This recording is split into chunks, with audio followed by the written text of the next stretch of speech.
Avant de nous déployer vers les extrémités de la capitale, d'où viennent parfois les travailleurs journaliers, nous voici à l'Imité quartier industriel, un des principaux endroits à Kinshasa qui les accueille. Sauf qu'en venant ici, ils ne savent pas qu'ils s'introduisent dans un monde noir, un monde sans visage, où ils seront transformés quasiment à des simples objets. Nous sommes en République démocratique du Congo. Bienvenue au Pandémonium, l'enfer des travailleurs journaliers.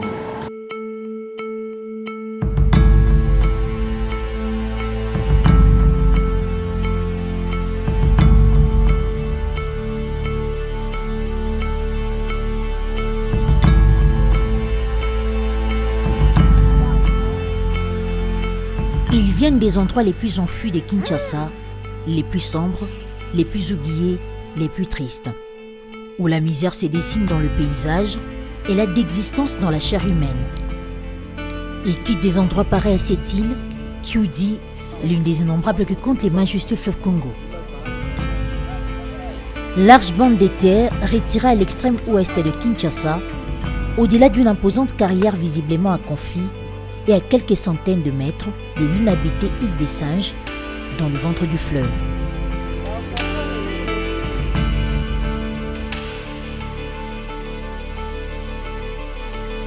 Des jeunes gens qui laissent derrière eux familles, enfants et femmes, abritant pratiquement dans les taudis exposés à des intempéries, avec pour but de s'effondrer dans la capitale à terre ferme et de se chercher un petit boulot passager. Leur campagne s'adonne également à la débrouillardise, consciente des revenus pitoyables de leur époux, semblables à cette dame.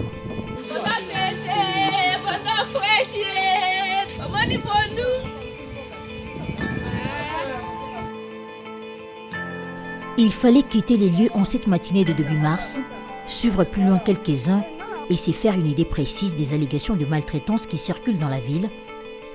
Contre les journaliers, ces travailleurs temporaires engagés à l'heure ou à la journée, pour une occupation payée généralement avant ou à la fin du travail.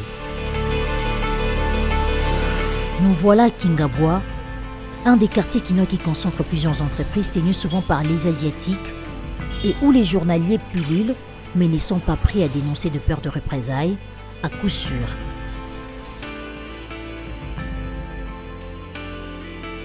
Il faut faire preuve de patience pour trouver d'interlocuteurs ouverts, d'insistance pour qu'ils s'expriment, de conciliabule à la belge pour qu'il intéresse leurs collègues, de subtilité pour qu'ils soient plus explicites et, il faut l'avouer, de flatterie pour qu'ils nous accordent de confidence. Tout ça, entreprises de belé, tout ça là. Tout ça, attend 5 entreprises dans le temps là yo. Makambo auto monaka, balibani pour pas ça la biso za la bien té.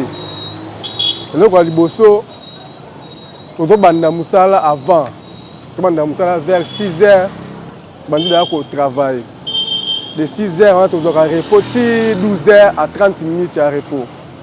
Par jour, on aura 6500. On aura 6500 à casse. Retourner de 6h jusqu'à 17h30, 6500. C'est ça quand même ok. Tu évites ceux qui n'ont pas de qui ont aidé biso, peut-être qu'on va te prise haut.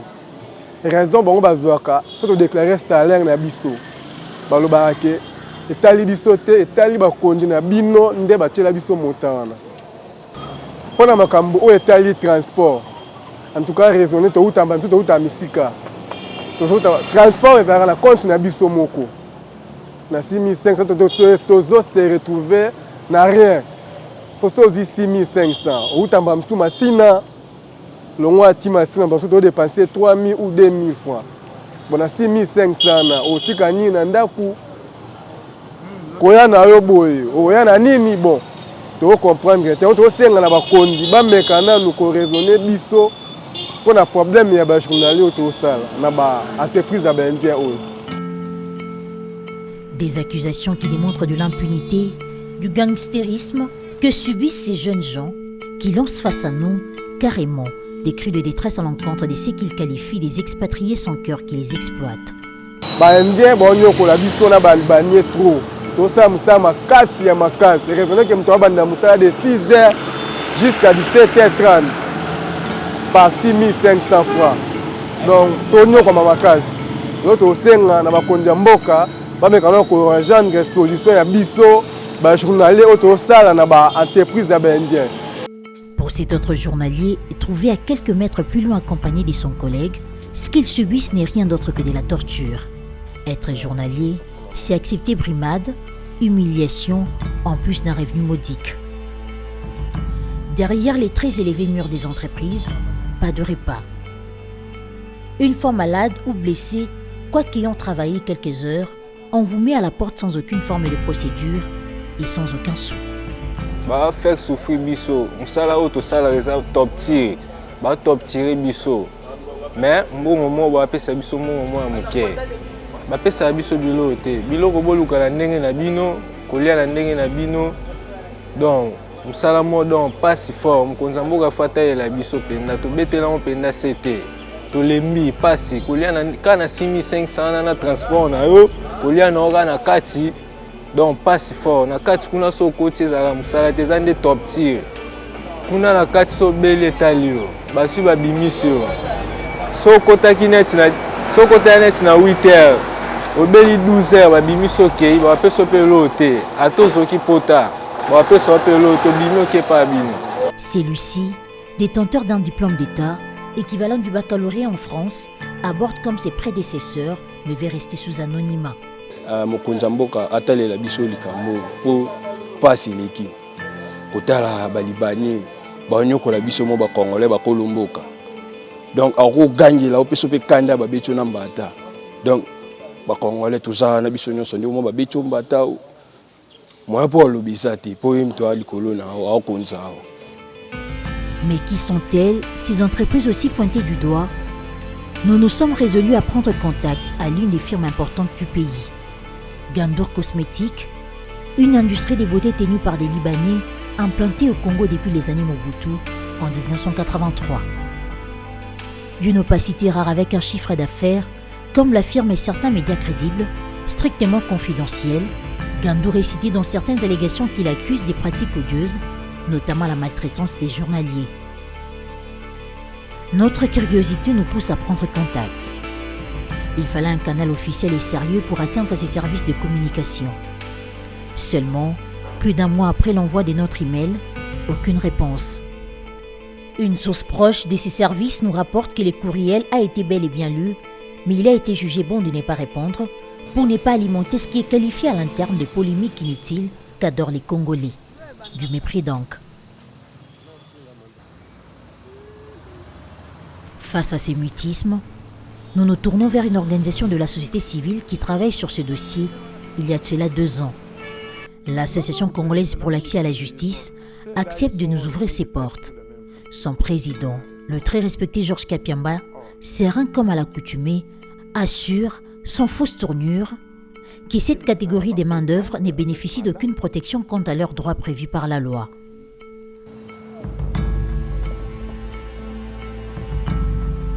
La législation du travail, on y est.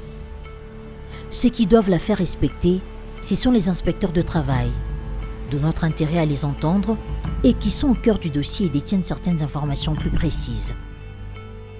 Rattachés à l'inspection générale du travail, les inspecteurs et contrôleurs de travail, selon la loi, sont chargés de l'application de la législation sociale, y compris celle relative à la santé et sécurité au travail, ainsi qu'à la promotion des rapports harmonieux entre employeurs et travailleurs. Dommage, tous nos efforts pour les avoir sont voués à l'échec. Promesse après promesse, aucun d'entre eux n'a voulu prendre parole. Et alors pour Georges Kapiamba, il y a coup sûr complicité des inspecteurs de travail. Nous sommes saisis de plusieurs doléances depuis 2 ans et nous sommes en train de travailler, nous finalisons bientôt notre enquête par cette catégorie importante de la main-d'œuvre congolaise. Nous avons constaté au vu de leurs témoignages qu'ils ne bénéficient d'aucune protection en ce qui concerne leurs droits fondamentaux tels que prévus par la législation congolaise.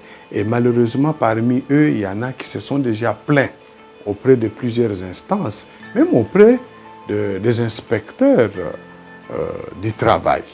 Il y a cette complaisance, cette complicité toujours de nos compatriotes, principalement des inspecteurs du travail, qui fait que les droits de cette catégorie ne sont pas respectés.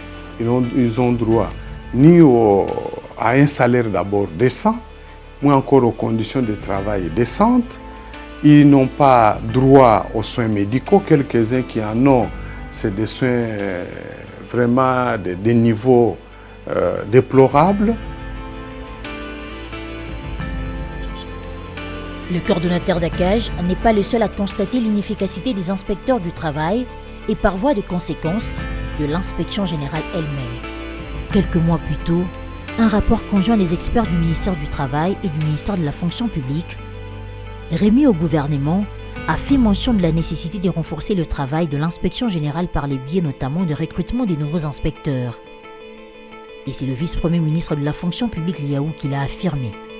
Ces processus résultent de la volonté de son Excellence, Monsieur le Président de la République, d'agir pour que ceux de nos compatriotes qui ont fait le choix de gagner leur vie dignement à travers le travail soient le plus possible protégés par l'État. Sauf qu'en parallèle, ACAJ appelle à l'actualisation du salaire minimum interprofessionnel garanti et à la fixation des salaires de base pour toutes les catégories à travers une loi. L'ACAJ, nous menons un plaidoyer depuis 2019 en ce qui concerne l'obligation des institutions de notre pays, c'est-à-dire le Parlement et le gouvernement, de voter une loi devant fixer des rémunérations de base pour toutes les catégories, principalement dans les secteurs publics, mais aussi revoir ou actualiser ce qu'on appelle les SMIG, et qu'un nouveau SMIG soit adopté et imposé à tous les employeurs du secteur privé. Et dès que les lois sont prises, tous nous devions nous mobiliser pour que ces lois-là soient appliquées et que les droits de ceux qui travaillent, soit pour le compte de l'État ou pour le compte du secteur privé, soient rémunérés conformément aux dites lois. Entre-temps, dans ce bourbier, les femmes et les hommes congolais qui ont choisi de gagner dignement leur vie en travaillant comme journaliers, par manque d'emploi rémunérateur régulier, sont exposés à l'indignité, portant une humanité ruinée et désacralisée. Et à l'heure actuelle, jusqu'à preuve du contraire, sur la situation des travailleurs journaliers, l'État n'existe pas. Une personnalité politique occidentale, des passages à Kinshasa en 2009, a dit exactement ceci. L'histoire est jalonnée des périodes charnières où d'immenses bouleversements ont mis les hommes à l'épreuve. Par faiblesse, ils se sont résignés à leur malheur et surtout à leurs démons. Mais dès lors qu'ils s'étaient rendus compte qu'en renonçant, ils se condamnaient, ils ont pris la décision de changer leur destin et de construire un avenir meilleur. La République démocratique du Congo doit écrire une nouvelle histoire au centre de l'Afrique.